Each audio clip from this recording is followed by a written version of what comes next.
It would have to be tomorrow if we had to. The Oh, broadcast is live. There We it on. is. and Broadcast live. it is game time. Lego.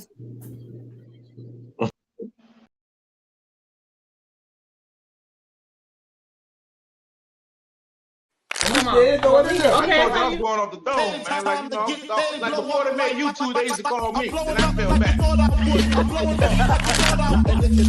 Son, And I saw your list last night. You had that Nelly sweat suit, right?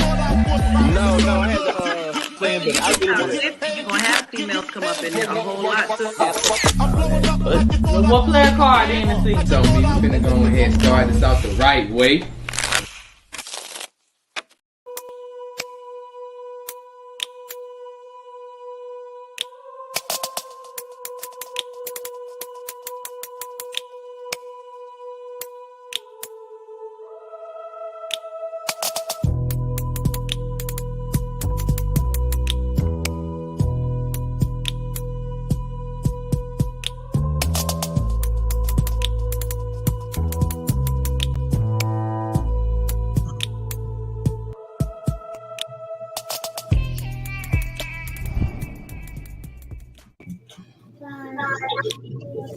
The wonderful world of technology gave us a slight delay due to high traffic. I guess that's a good time to know that a bunch of people are using this site, but nevertheless, they're back.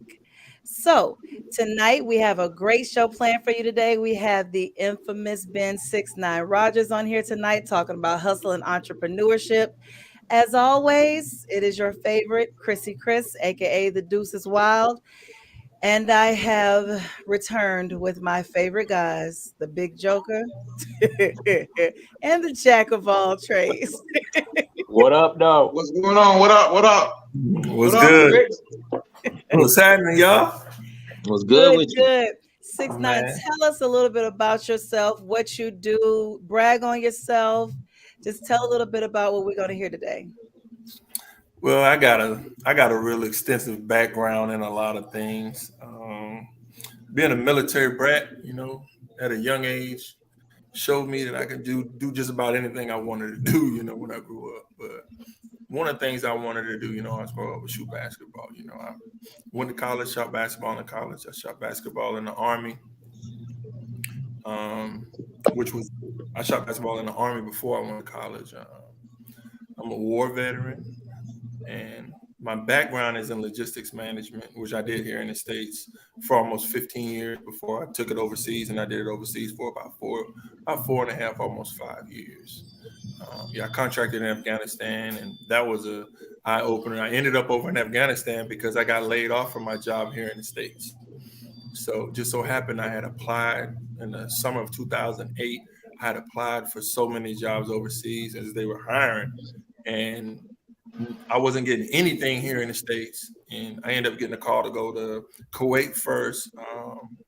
I turned that down, and then it was almost like the money wasn't good enough for me to be away from my family. So I kind of, like sometimes when you do something, you be like, man, I hope I didn't turn a blessing away. Ended up, me and my wife, we talked about it, we prayed about it, and the next day I got the phone call for the actual job that I really wanted. And, it kept me away from my family for a while, but it helped put us in me and my wife in a situation where we could move the way we wanted to move. So when I came back home in 2012,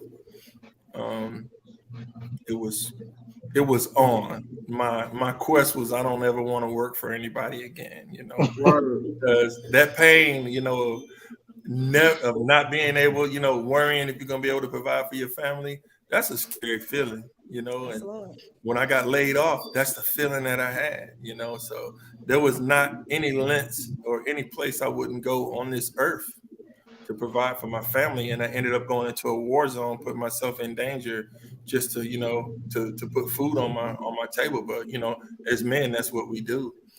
I came home in at the end of 2012 and bought into my first nightclub. It did okay for about first, 5 or 6 months, and then it started going under, and it went under. Stayed out there for about a year. Which one was that? It was Pure Ultra Lounge. Ooh, that I was my one of the one of the partners in there after Stephen Davis had, pretty much gave up on it with the grown and sexy element. Me and one of my former partners, they were already there, so I just basically bought into it with them. And the demographics weren't the same. It wasn't grown and sexy anymore. Was getting harassed a lot by Lexington County for some of the events that we were having, but it's something that I wanted to do. I felt I could succeed doing it, and it was fun at the time. Over the years, we opened up more venues, and some of them were fun, some of them weren't as fun. I began to quickly realize how fast you can get financially strapped trying to run not only one business but multiple businesses, and you're basically with one business, you're basically 1 or 2 months away from from devastation. And the events that can take place from other people at your establishment will help determine how long you stay open, which you see a lot of establishments close down. It isn't due to the negligence of the owners. People always say, oh, they should have had more security. Oh, they should have had the police. Well, the police ain't always able to come out. If you contract with Richland County will tell you straight up, we are there at our time. If we get a call to go somewhere or we have another assignment, we may not be there or we may be there. We ran into that quite a bit. But the nightlife is just one of those businesses up and down. Everybody thinks it's real lucrative, which it can be, but it takes a lot of strategic planning, trust, and great people around you, great people working with you to push a nightlife establishment to make it successful. Because if not, you're just going to end up with some term I like to use is just some slop, meaning you got somewhere that anybody want to go. You don't want an establishment where anybody want to go. You want an establishment that's select for people. 2014 we opened up Mint and it was grown and sexy. Everybody was dying. Oh, we got a grown and sexy spot. We got a grown and sexy spot. And we all knew, me and all my partners, we knew that, how long is it going to take for Columbia to get tired of it? How long is it going to take for people to stop wanting to put clean clothes on and dress shoes and, leave their hats in the car, and come to the club and not listen to, Future and Gucci Mane all night. Right. So we had strict policies.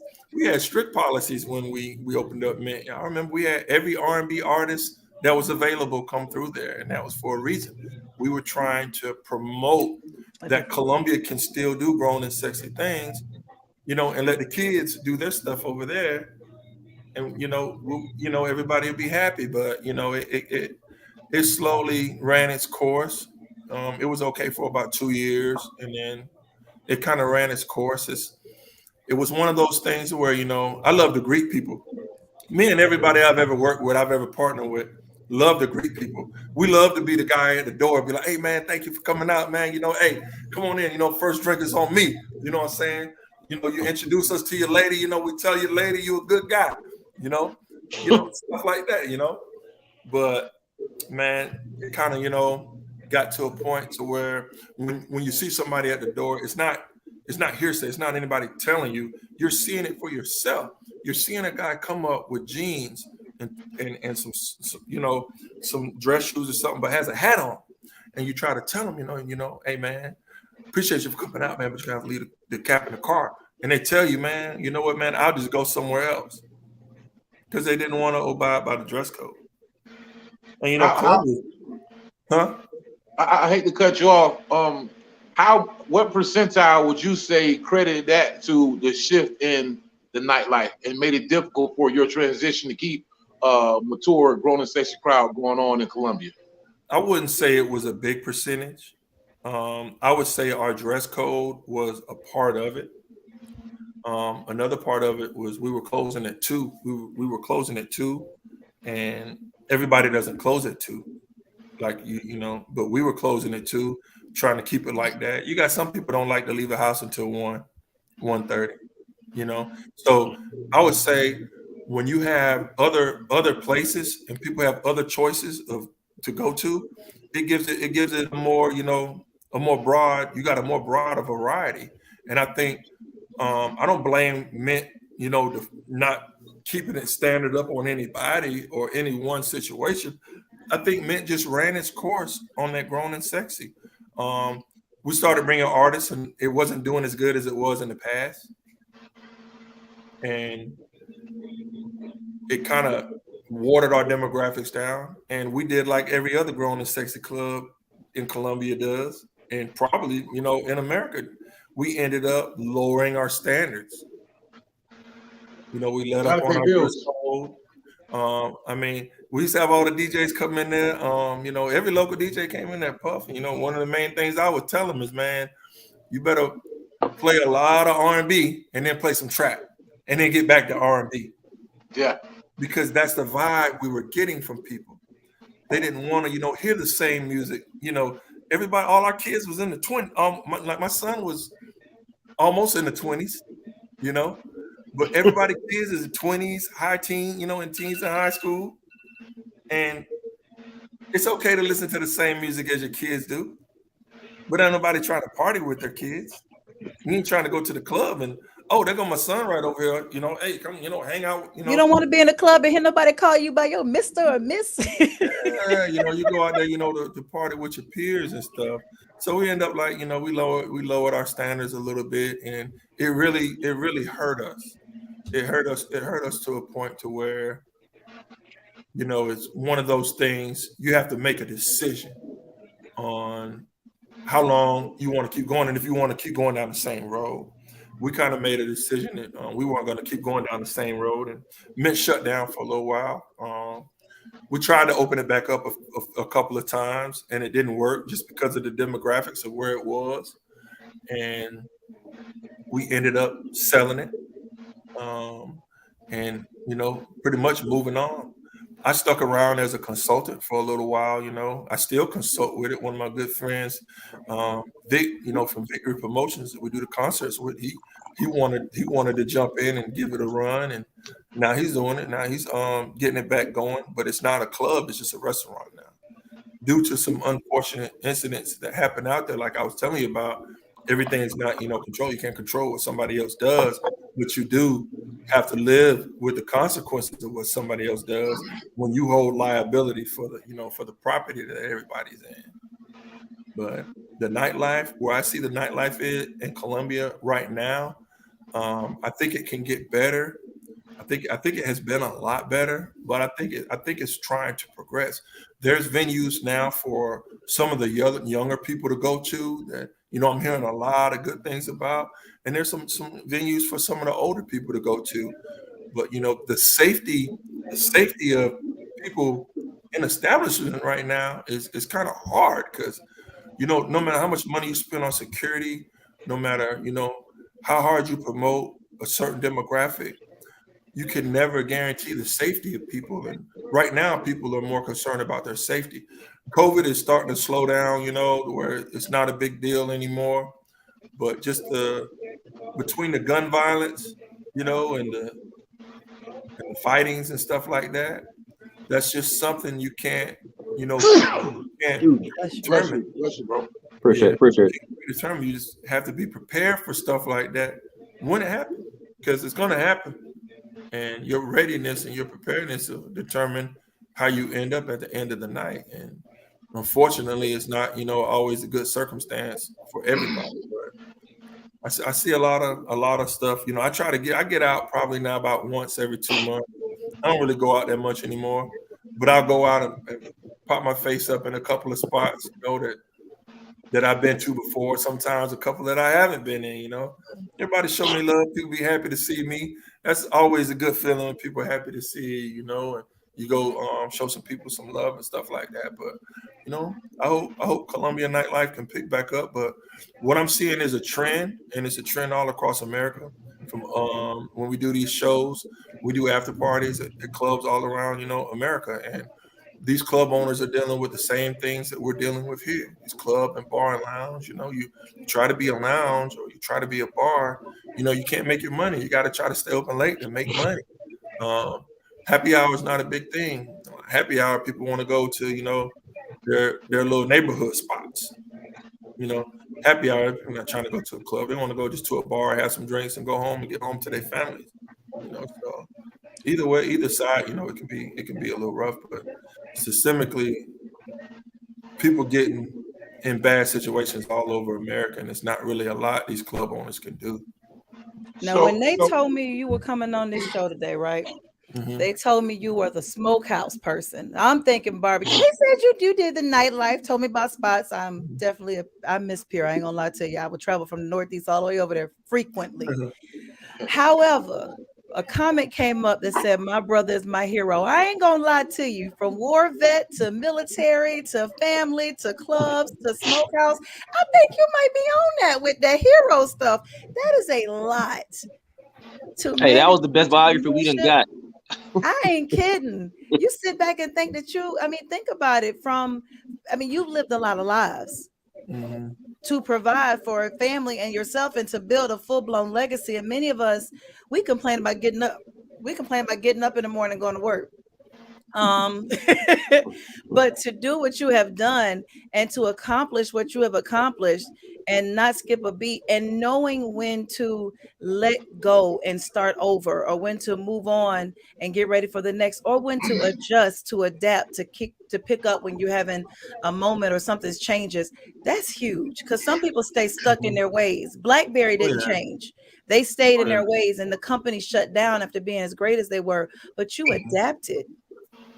You ever done something for the first time or found yourself in a situation where you have to do something and you find out you were good at it? Mm-hmm. Well, when I got sent overseas, before I left, I was a warehouse manager here in Colombia. I was managing two 50,000 square feet warehouses over by the airport. So when I took the job to go overseas, I went overseas as a warehouse man. But I was making more than I was making here in the States. You know, the overseas got the uplift. So I didn't mind, you know, taking the title degrade because the income was more. So when I got over there, they had me working in the warehouse, man, driving a forklift. Everything that I did when I was, 20,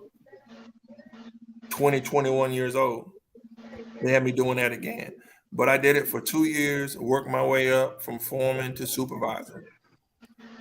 By the time I made it to supervisor, I was running a dining facility in Afghanistan, feeding 4,000 soldiers every day. Wow. Now, I didn't go over there to cook because that's not my background, but the field that I was in, only way I could get promoted was to stay in my department.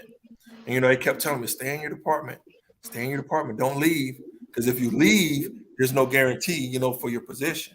There's no guarantee you're going to get promoted.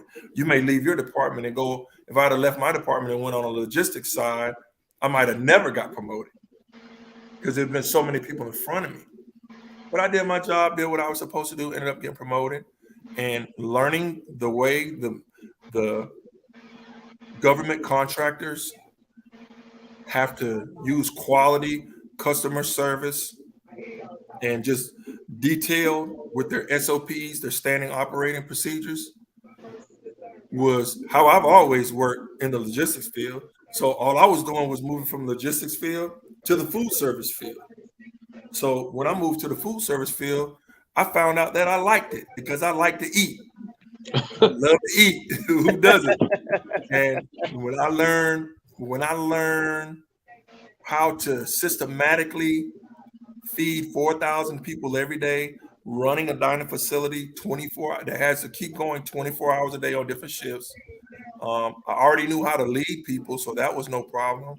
So everybody that worked for me, I just, had a great relationship, a great working relationship with them. And I led by example, as always. I'll be the first one to jump in there with you when I ask you to do something. And if I ask you to do something, I'll never ask anybody to do anything. I'm still like this today. I'll never ask anybody to do anything that I don't know how to do. If that's the case, I'm gonna do it with you. We're gonna learn together. But bottom line, it needs to get done. And when I got that love for, man, I can really successfully feed these people and they like the food. When I came home, I was always dibbling dabbling on the grill, but I was a backyard griller. just like anybody else. I wasn't any better than anybody else, but I started digging into it more, trying to figure out how this taste is in this meat. How are they getting this taste in this meat? You know, and I started doing my research and going around visiting barbecue restaurants, and they weren't using charcoal; they were using wood. That's where the smokehouse comes from. You know. Then So when you realized you were good at something, how did you go from making it a hobby and a talent to a business? Time and patience, because the clubs and the restaurants taught me how to run a business. Can I intercept you right there?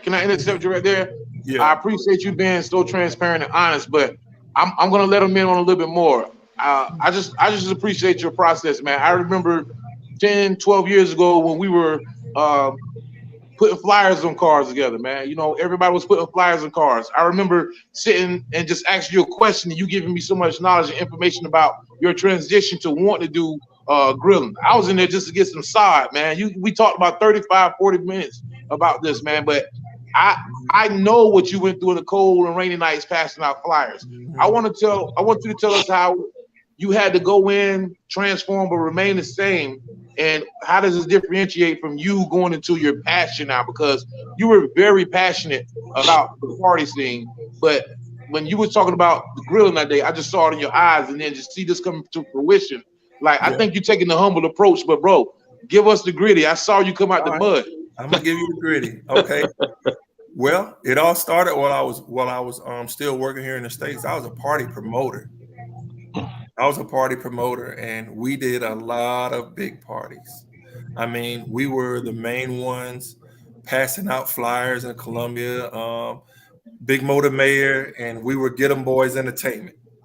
Me, my partner Vic, and my other partner mine, and my partner Cuz.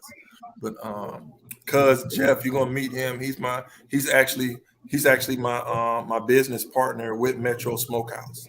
Real good guy. Y'all done seen him before. Y'all might just not know him by name. But what we were doing, we were out there doing all the legwork with the flyers. We had a little bit of MySpace hype, but back then, MySpace. Yeah, back then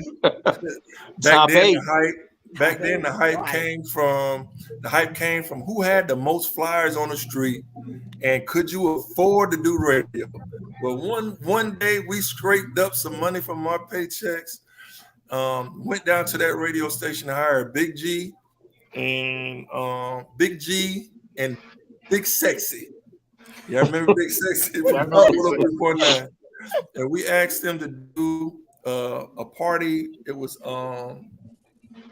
Labor Day weekend down at the Holiday Inn, and we put $300 on the radio, and we probably passed out about 25 to 3,000 flyers, because this is before anybody was getting flyers ordered in Columbia. We were taking them to work, printing them out, and cutting them on a cutting board, using up all of our jobs, paper and Any ink. Kinko's on 2 knots. You hear that, Herc? They paid $300. Quit fussing at me about money. Did you hear me tell him? I remember when we used to do it. Go ahead, Six. Yeah, and when we went down there, I came back, and after I paid the $300. Well, matter of fact, I paid the $300 was a deposit. Repeat it again. Yeah, the $300 was a deposit for Big Sexy. That was a deposit for Big Sexy and Big G. So when I came back, my partners was like, well, when do we start on the radio? I said, that doesn't cover the radio. That just covers the DJs. So I had to call down and go back down there. That's when we set up our first account. That was like 2003, 2004. We got on the radio. Make a long story short, we ended up having about 1,200 people at that party. And that showed us, oh man, we can do this. You know, being a promoter wasn't hard. It wasn't hard then. It ended up being hard, later on. But transitioning from a party promoter to a club owner, that was some serious stuff. I thought being a club owner was gonna be easy. I'm a promoter. Hell, I can get people in the building. Man, There's so many different aspects of owning a club that people just don't know. That liquor license is the hardest thing in the world to get. Let me tell So you. that's the part that that I want to really horn in on. I know he said get to the gritty, but the liquor license, the EIN, the getting the business license with South Carolina, trademarks, that stuff is high. Why is it so hard to get that liquor license though? Like, what do they think you're gonna do? Serve it to 10-year-olds? Here in South Carolina, the way their liquor license laws are, you can't be a felon. Nowadays, they want you to be able to show how you got the money to open this place. I guess they do their due diligence to make sure you didn't do anything illegal. They run a SLED background check. You have to do an application, fill out, with all your information and everything. And then once you get everything done, it goes to the ABL department at Department of Revenue. They review it, but they don't only review it. They send you out a SLED agent to investigate you before you get your liquor license.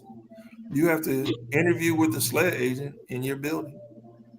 Now, if the SLED agent sees anything that may or may not be suspicious, they can hold you up for as long as they determine. Like, they can hold you up for as long as they determine for you to get your liquor license, for them to grant it to you or not grant it to you. Depends on what that SLED agent reports back to them. And it's Wow. we had some that where we got the liquor license like that. Man, we got some that we were held up for like 6 months to a year. And we had some that we had the lease on the building. We spent money and we never got the liquor license. Yeah. So what's the difference between a liquor license and the beer and wine license? Well, the beer and wine license. I mean, it's alcohol. Okay. The way they determine it is a beer and wine license, all determined by taxes. How you pay it. Your beer, you get your beer and wine license, you pay those taxes with your regular sales tax, your retail sales tax. Your ABL is considered liquor by the drink. Those taxes are totally separate. So basically, hold six. I want you to say that again because everybody thinking, like you said, they don't know the nuances and the steps you have to go through. And I know you've been through it. You understand what I'm saying? Oh yeah. Explain that and heighten that again for anybody who's just trying to think that they just got $100,000 and they can open a club because they're popular. So I just need you to emphasize that again. The Department of Revenue has determined that you are a person of moral character, meaning that once they grant you your liquor license, you're not going to do something that's unbeknownst to what that application states and what you told them.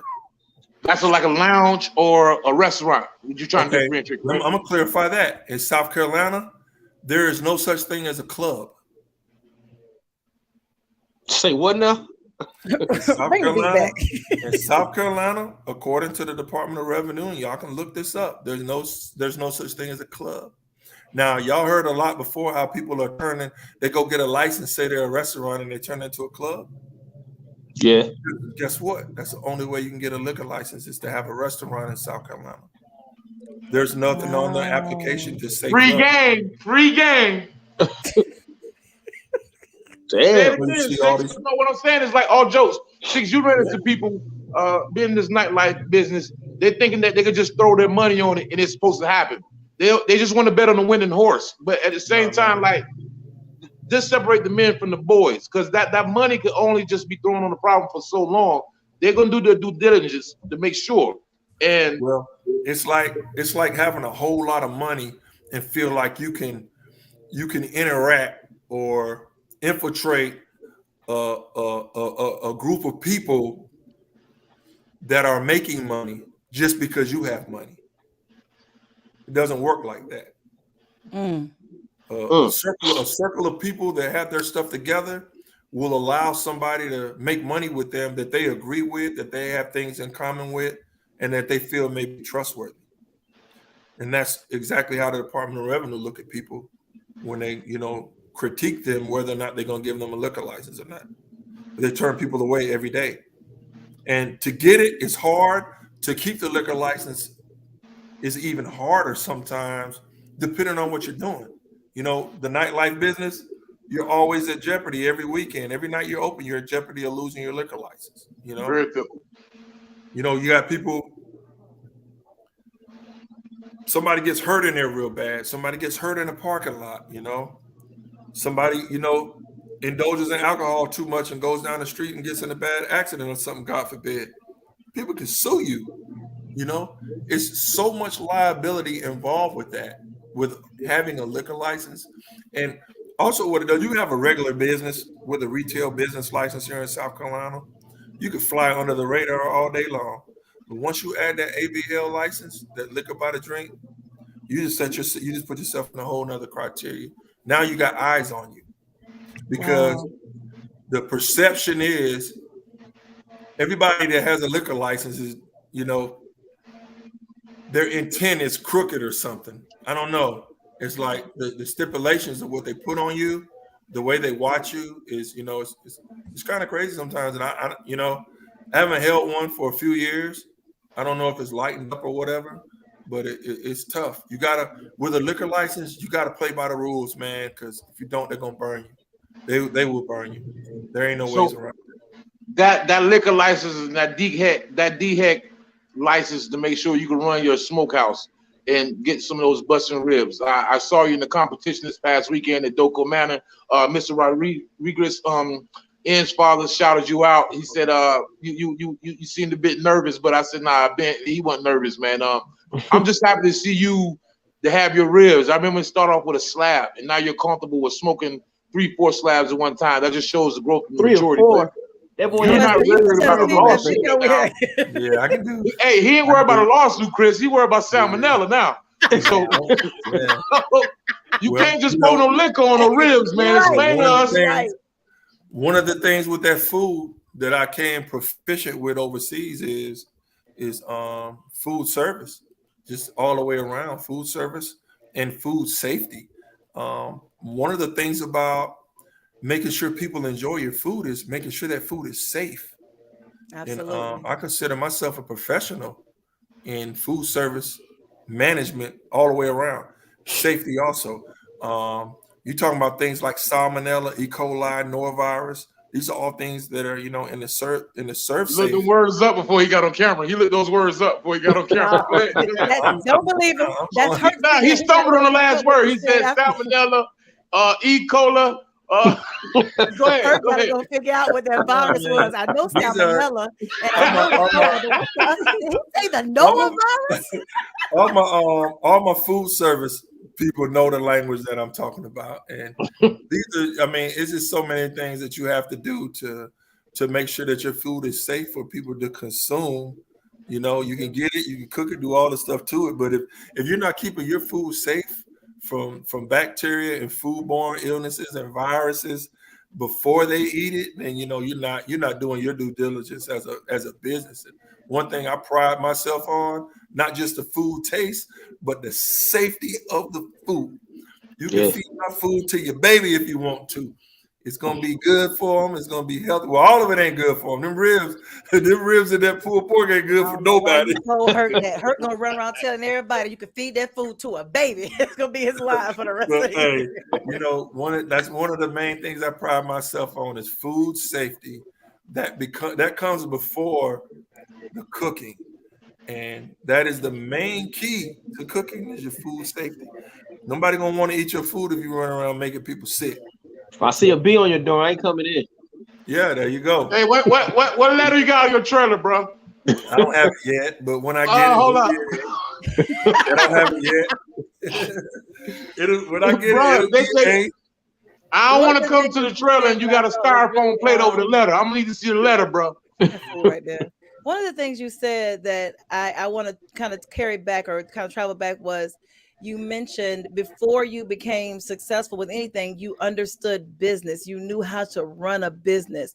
It is a lot of people with great ideas, great visions, great, oh, we could do this, we could do that. But if you do not know how to run a business, that idea is not going to go nowhere because you got to know how to keep it going once you get it started. Right. Some businesses you can run that are by yourself. You don't have to interact with people. You can do them on a computer. The businesses I prefer to do, I have to interact with people. I've always have, and I've always been a people person. I'm 6'9". I'm the guy everybody wants to run up and talk about basketball and where'd you shoot and oh my God, I bet you'll knock somebody out. You're so big. I'm a gentle giant. Hey, I done knocked some people out before, but that ain't nothing I run around just telling nobody.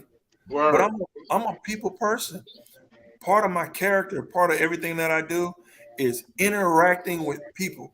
I love to talk to people. Having people skills is the first thing about management. Huge. You have to know how to talk to people. Running a business, that you're interacting with people, you have to have people skills. My good quality is I know how to talk to people without disrespecting them.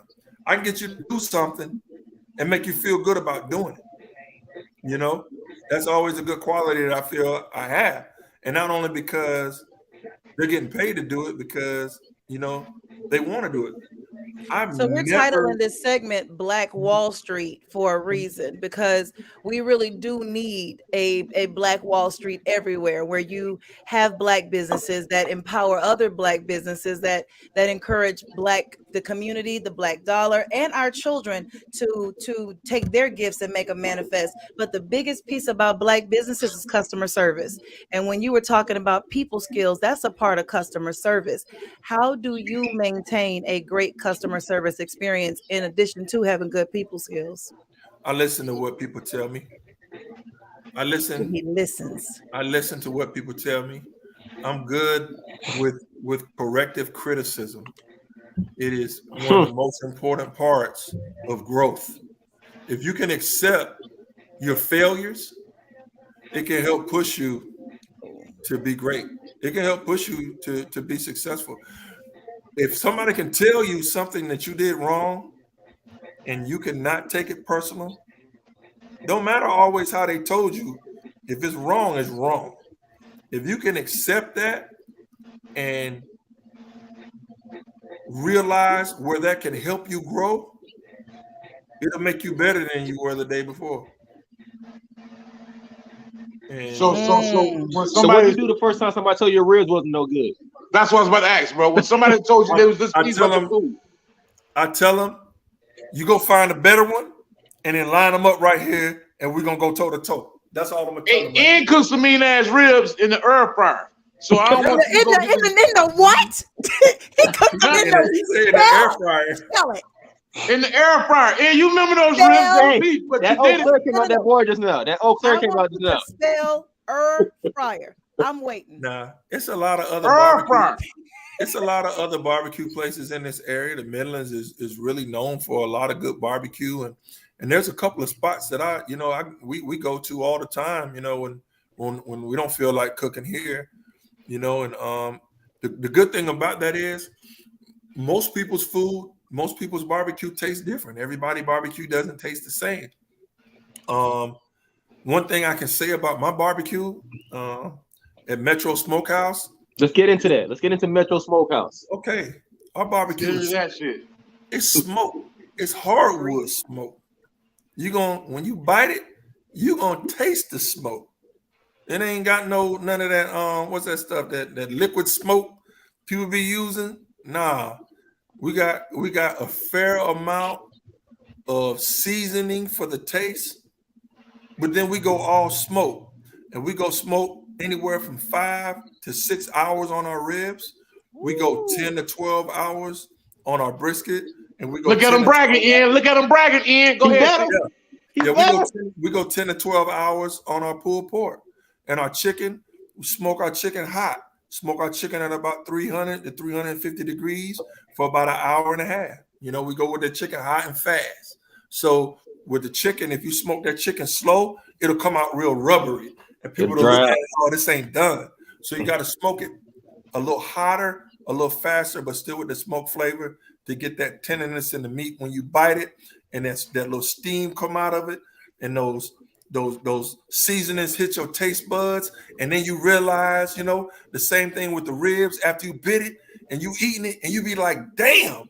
Hey, if your ass ain't about to cook now, if you ain't about to cook now, don't be talking like that. Because I know when you working with me. Goes out to Miss Iris I know when you're flirting with me, unless you got a damn slab of beef ribs back in the back. Don't talk to me like that.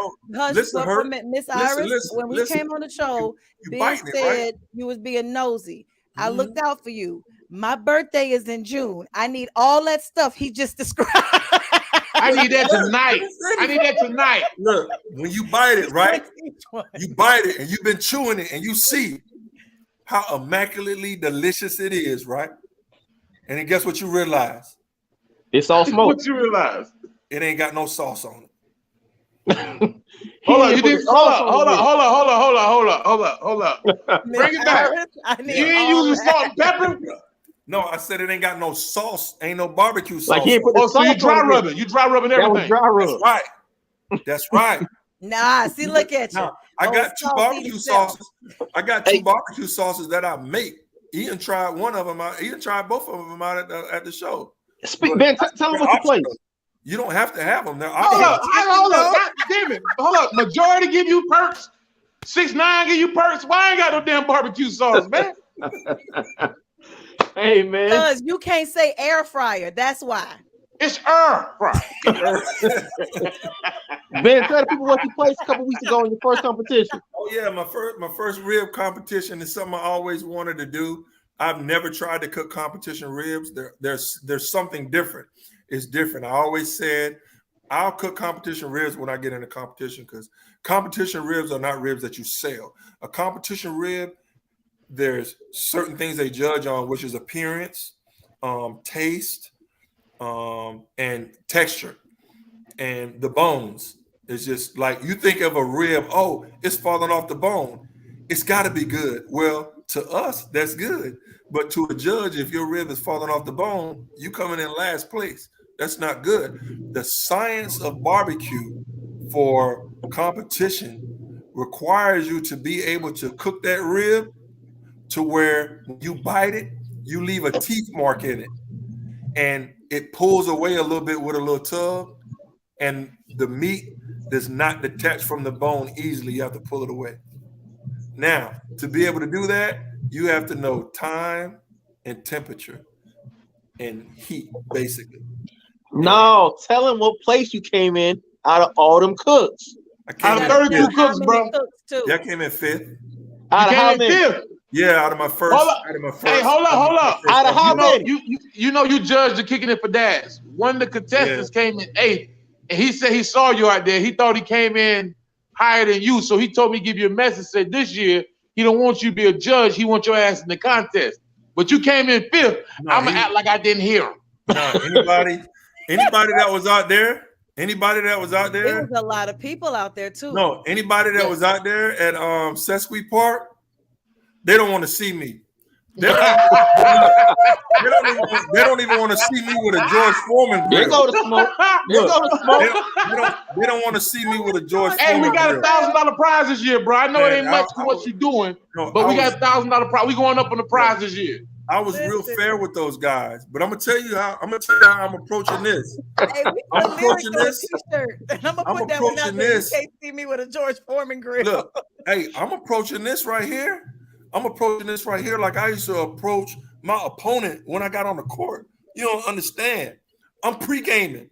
Everything that I do is, it's calculated. I'm not getting dunked on out here. You can forget about it. You feel me? So are you a judge or a contestant this year? No, I'll probably be a judge, man. I'll probably be a judge. I mean, if it come down to it, if you get a lot more people in it to make it funner, I may get in it. I may get in it. But like I say, when I used to come in the gym, guess what they used to say I used to do? I used to take the fun out of it. So if I come in yours, I may take the fun out of it for some of them guys when they see. All right, we ain't worry about the fun. I'm hungry. I worry about the fun. I worry about the damn taste, man. No, I ain't pulling up. I ain't pulling up with no little grill I'm taking off the back of the truck. You feel me? I ain't pulling up with no little bag of charcoal. I might chop a whole tree down to come out there. You feel me? When I come, can he do that, please? Hey, when I come, I'm bringing that smoke. That's all. Okay. Let me tell you this. I saw you pass out flyers and say you're gonna get a nightclub. Now I saw you in Lowe's and you told me you was gonna get this smokehouse, this No. food Tell truck him how going? long. Tell When him can how we long ago expect that the was. smokehouse We'll get him there for you. location? Tell him how long ago I saw you in Lowe's and I said I was going to do this. That's about a year and a half, 2 years ago, bro. You had it in plan. Honestly, you were very meticulous about what you wanted to do and very fair and honest with yourself, may I add. So with that being said, I know the conversation we had. When can we expect a smokehouse location? Because it's in you. You're not gonna stop at the food truck. I'm gonna tell you, I'm gonna be very honest with you guys. The businesses that I was in, they hit me and my family on my back financially pretty hard. It took me a few years to get out of that. And you know, I still got some things I'm paying on, but you know, that's in the past. I've done the restaurant before. I've had those big overheads, you know. The overheads is really what pushed me to want to do the food truck. Right. My wife is sitting right here. She'll tell you. I told her, I feel so strong about this move and the way God is motivating me and teaching me to where wherever this food truck takes us, guess what? We getting on the plane and going. So if we got a restaurant here in Greenville, Spartanburg, Jacksonville, 3-4 years from now, then that's what we'll have. But we're gonna do baby steps, and we're gonna take it one step at a time, and we're gonna use a food truck as a platform to get started. But I feel the world need to taste this barbecue. So what's on the menu? Special. What when I come to the food truck, what's on the menu? Oh man, we're gonna have me and my partner right now. Me and my partner, Cuz, you know him as Jeff on Facebook, and my wife. We working right now to come up with a menu that's gonna be a little bit different, but down whole South Carolina barbecue. I see Hurt just left, but because he's greedy, he hungry, he about to go find a food truck. Bless his heart. Yeah, we're gonna have smoked ribs, pork. Occasionally, we'll do prime rib and beef ribs. Okay. We're gonna do smoked and grilled chicken. We're gonna do grilled salmon with a mango salsa. Okay. Got me back. We're gonna do. You got hungry? We're gonna do grilled wings as like a weekly special. Everybody likes some people like the whole wings, some people like the short wings. We're gonna do hash and rice. No, Trina. All the barbecue hash is made, you know, fresh. Get off, Trina. We're gonna do seasoned green beans, collard greens. We're gonna do my wife's homemade potatoes, my wife's homemade potato salad. We're gonna do my wife's homemade lemon sour cream pound cake, which is the best pound cake you ever tasted on this planet. I ain't never lose weight. It is pretty good. It's pretty good. I've had it. She sells those whole, by the way, and she sells a lot of them during the holidays. I had it. And she takes them. I've had it on more than one. You a hater, Hurt? Are you born that way? Y'all may have seen some of the videos where I got, you know, in trouble for eating some of her cakes, cutting them when I wasn't supposed to. But those cakes are going to be for the public. We're going to have fresh banana pudding. We're going to have fresh banana pudding when we go out on Sundays. We won't go out on every Sunday, but the ones we do, we'll have fresh made banana pudding. We're gonna have a lot of different things that we do. We're gonna do a lot of kebabs. Everybody loves kebabs. We're gonna do. We have a question asking: are you going to be embarking in vegan options? No, hold on. Yeah. Not only that, she want to know if you could do plant-based grilled food. Like, we're trying to challenge you. We want you to be the best smokehouse you can be. What is vegan options? One of the things about the vegan options is it has to be authentic. So for a vegan to be authentic, one of the things is like allergies and things that people don't eat. You got to look at it like that. When I was working overseas and working in the restaurants, when somebody doesn't eat pork, you can't cook a chicken or a beef item on the same grill that you cook pork on because they don't eat pork. Now Trina says I do eat pork ribs. However, but one of the things that it'll always be an option, and it's something that I've been looking at wanting to wanting us to try, but we have to do it to where it has to be authentic because you can't cook it on the same equipment that you're cooking everything else on. Oh, Because wow. the juices, the fats, and everything is going to be what doesn't make it vegan anymore. You know, now you put something in some beef, some That's when grease you pull out the beef. George Foreman grill for them people. Yeah, I mean, that's something as we go. They want their own grill. They I don't want want no to try. George Foreman. I want to try to cook some vegan food in the smoker, you know, and just to see if it can be authentic. So you got another question that says the CTS podcast will be the podcast for the Juneteenth festival. They want to know, are you going to be there? This is the plug. It was asked, will Metro Smokehouse be at Juneteenth?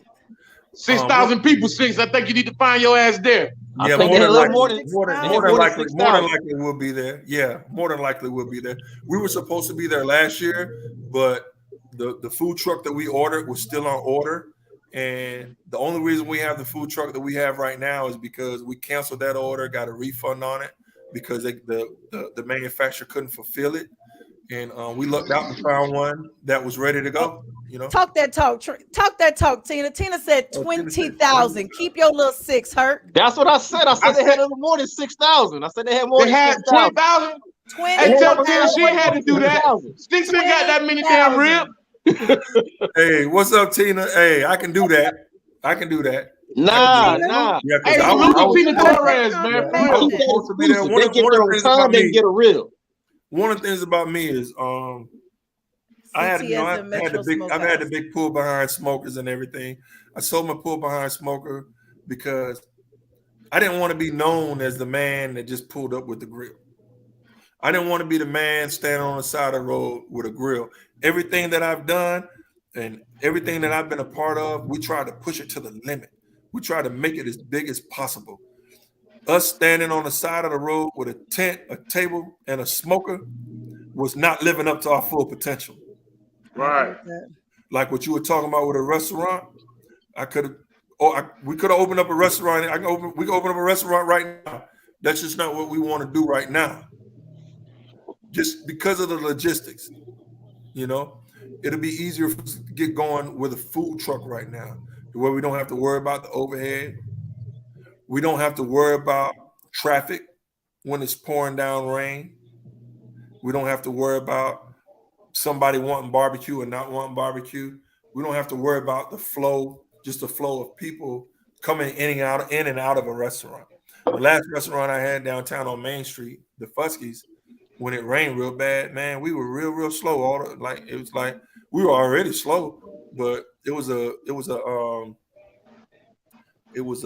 Gullah, like low country food restaurant, shrimp and grits and stuff like that. And whenever it was real slow, the weather was bad, we would lose money like real bad. And to have an option of where we can go out with a food truck and set it up systematically without having, to pay all those expenses and to worry about hiring people and deal with certain demographics every day, we could change our demographics. If one side of town is slow, or if we can't reach people on one side of town, we can go to where they are now. I can pull up at your door.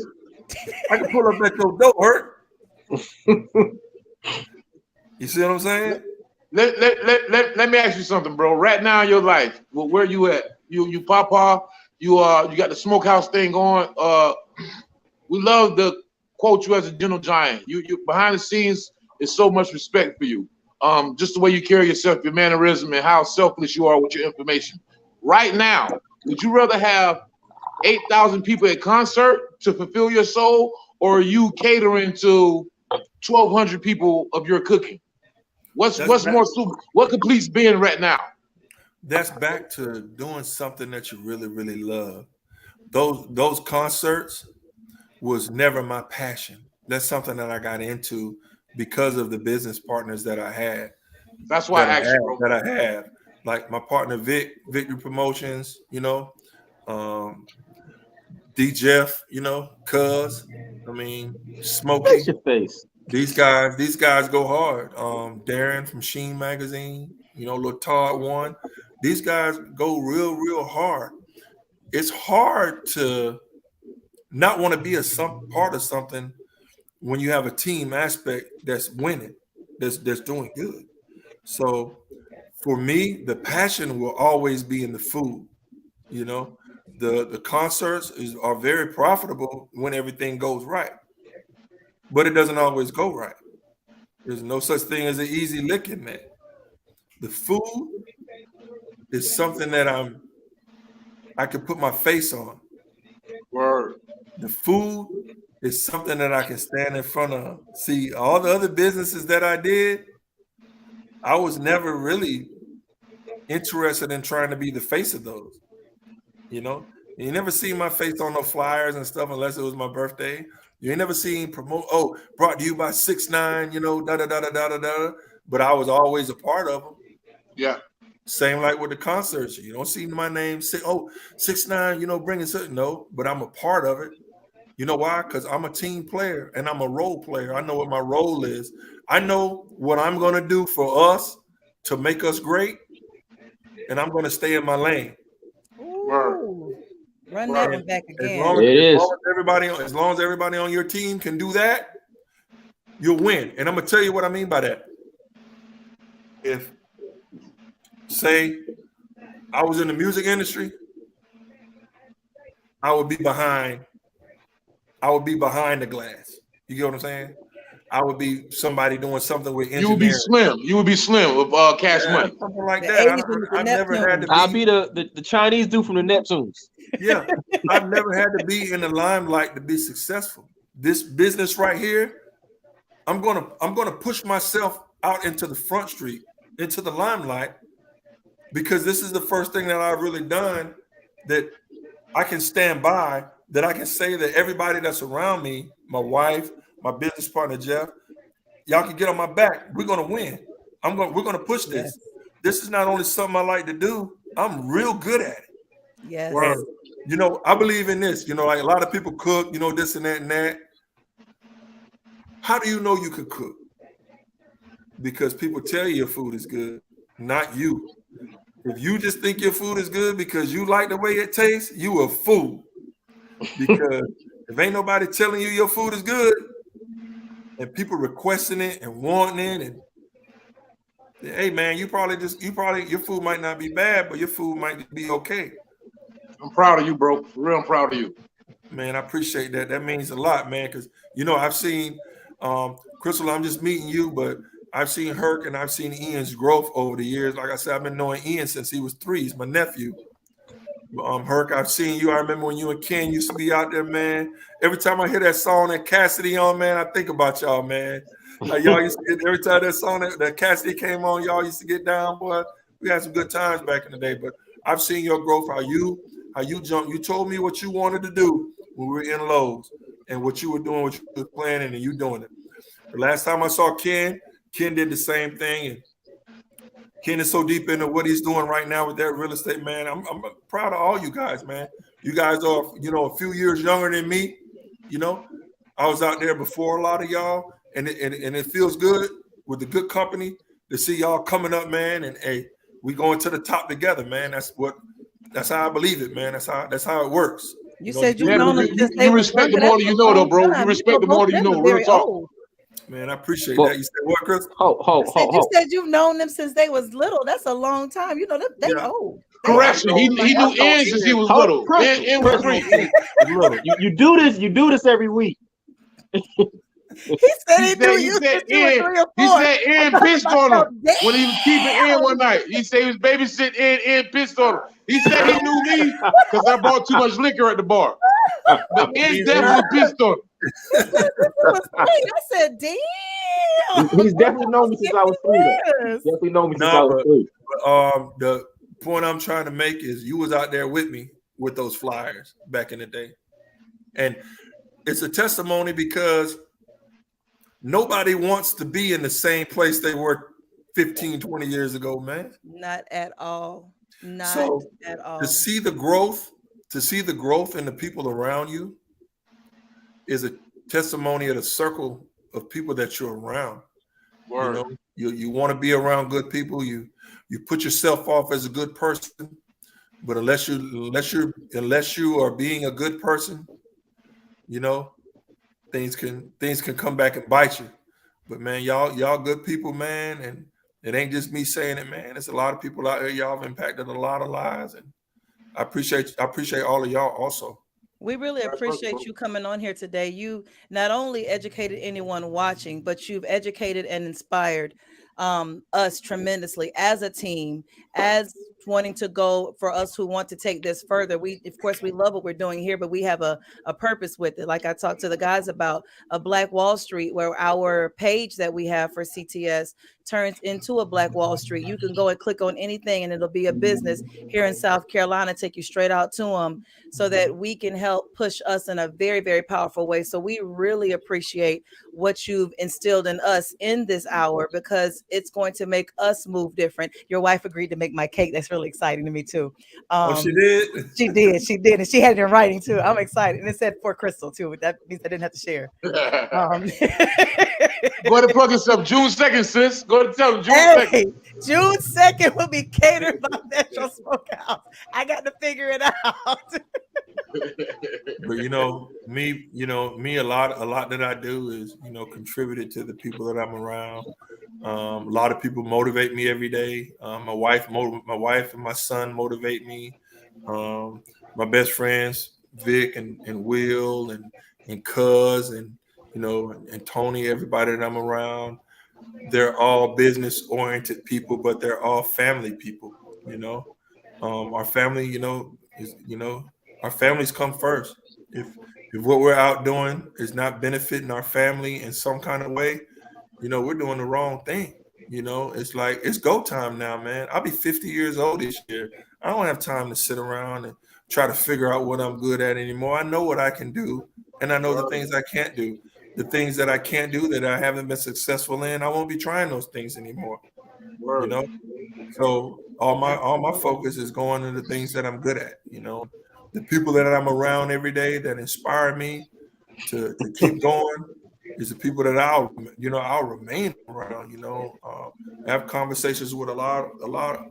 Every day I'm having a conversation with somebody to where I'm consulting for them, consulting with them, or just calling them for consultation. I got a lot of people that I really look up to that I can call on for advice. And having people in your life that you can do that with, man, takes a lot of pressure off you when you're so focused on making the right decision. Sometimes you fall off track. You need somebody to remind you, that either decision you made was good, or to maybe give you some insight on another path. Success is a long rope to climb. Word. But it's not an impossible road to climb. But if you surround yourself around good people, it makes your life a whole lot easier. I love how you include at all times that it took a powerful team, a powerful partner, and a powerful team to get you through all these different seasons of life that brought you to where you are right now, where you're not doing what you have to do to survive and take care of your family. You are doing what you want to do, and that makes a massive difference. Last week, my son came to me and he was like, my son's 29 years old and he's seen me do just about everything under the sun. He's seen all the mistakes, he's seen the growth, he's seen the positivity. And he came to me and he said, Dad, you really doing this? Like, you ain't just smoking, burning meat in the backyard no more. I done burnt some meat up now. He's like, you ain't just burning up meat in the backyard no more. You really doing this? And he said, I'm proud of you, Dad. That meant so much to me. And my wife tells me that every day. But you got to remember, everybody watching you, even the people closest to you, may not say it every time. Everybody's watching you. My sister Shay down in Brunswick told me about 6 months to a year ago, everything that we're doing right now with this, where we're fixing to go with this barbecue truck, she told me and my wife that this is with the direction where we're going and what we're doing, that this is where we're getting ready to be at. And all we had to do was continue to keep putting the work in, and we're going to see where God takes this. It's amazing the people in your life, how they can prophesize over you. And when they see you hit that moment, they tell you, hey, this is it. Hey, this is coming. This is going to grow. That right there is an amazing moment. Before we sign off for the night, because God knows you have instilled so much into us, if there was one, maybe two things that you could leave anybody with who is aspiring to achieve any dream or goal that they have, what would it be? Well, I would tell them to do something that they like doing. Find something that if you want to try to make money, it's something that you like doing. Doesn't have to be fun, but something you like doing that does not cause stress in your life.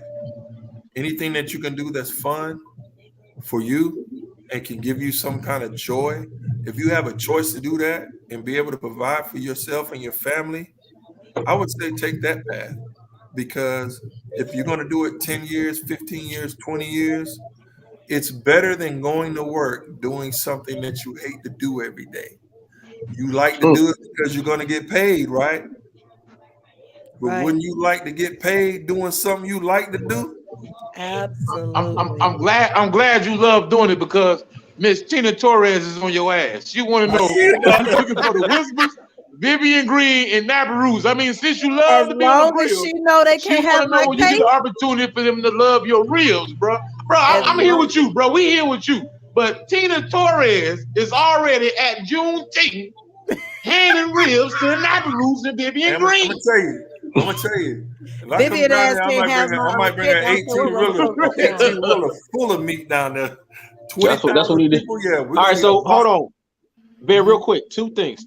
One, when can we get a tentative date of when we gonna see the food truck on the streets? And two, being a music podcast, give us your best songs you like to listen to while you doing your thing on the grill. All right. The first time you're gonna get to see Metro Smokehouse Barbecue and Catering, which is myself, my wife, my business partner, Cuz D Jeff, and my son, is on April 30th at the Derby Party at the Gala with Night Vision, T Niles, 401k Entertainment, and what's the other guy's name? I forgot the other promoter's name, but that'll be the first time you'll see us actually out doing our thing the way you'll see it on a weekly basis. And, all right, April 30th, y'all be there. April 30th. We have some caterings. We have some caterings going on between now and then. But that'll be the first time you get to see us out on Front Street doing our thing.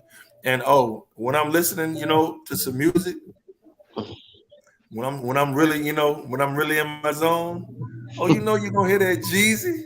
Yeah, you're gonna hear that Jeezy. You're gonna hear a little bit of that. That Rick Ross. Yeah, the biggest. You're gonna hear the biggest boss. I'm coming through. You know what I'm saying?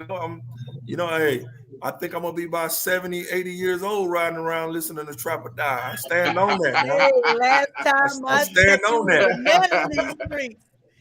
Man, I'm telling you. Yeah, but yeah, I like, I listen to all kind of music. So I listen to some gospel too when I'm in the mood. Me and my wife like to listen to a lot of R&B together. I can't trap her out all the way. Because she's, she likes a lot of the same music I listen to though. But yeah, that's what's up, man. Most definitely. So we looking forward to it, man. Cake in June? Wait, no, stop. Y'all asked y'all. I get a trap or die pound cake in June because that's exciting.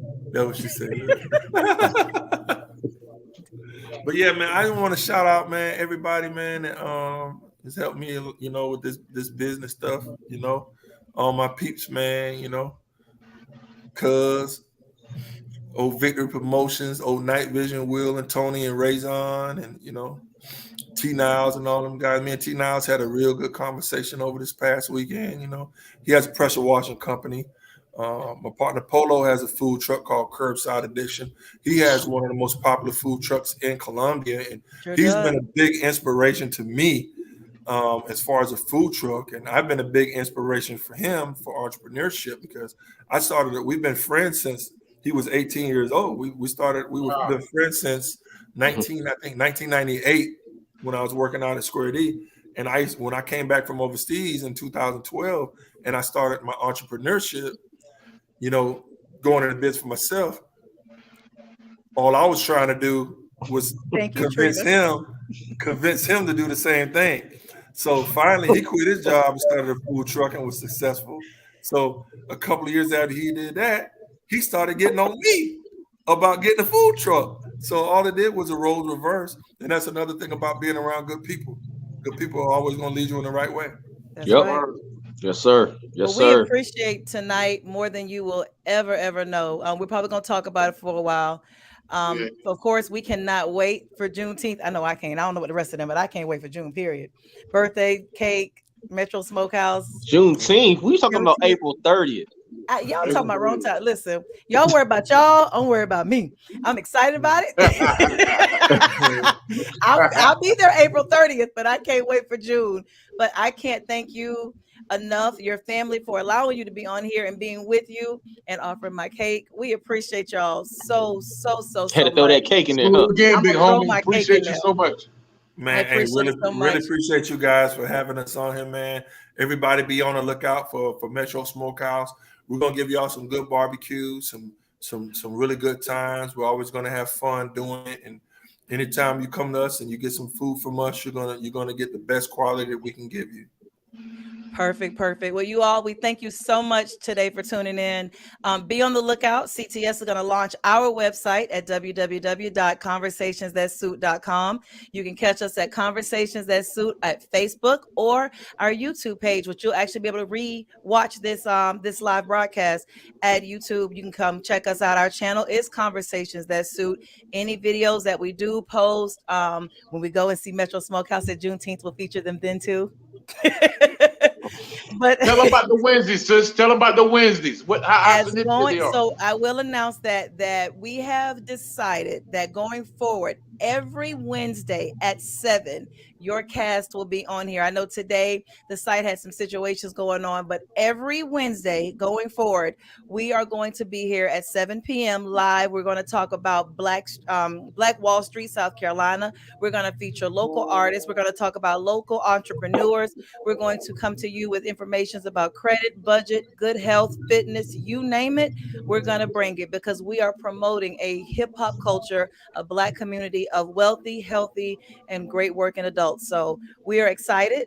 We can't wait to see you next Wednesday when we talk about one-hit wonders. March is almost over. April 1st, which is April Fool's Day, is coming up next Friday. So Wednesday, we're going to talk about these fools or these artists. Return of the Mac.